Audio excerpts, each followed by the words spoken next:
Sister, taga saan po kayo? Cebu. Cebu. Ayan, saan po kayo dito sa atin na nagsaserve? Anong community or anong ano po? May ano, Kumbento? Divine Love. Divine Love.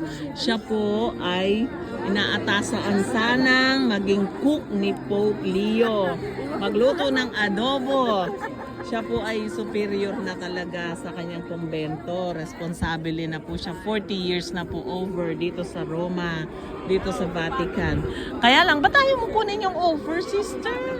Nag-ano pa kami, iniisip lang pa na hindi namin. Niisip mo pa. Magluluto mo siya ng adobo. Anong paborito ni Pope? Pansit. Pansit! Si Pope Leo, paborito, pansit. O ninong, asadong matwa. Ayan.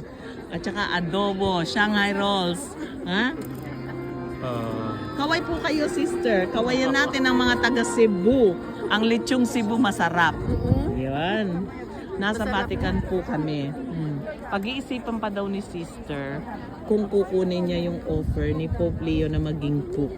Sana po kayo na. Para proud Pinoy.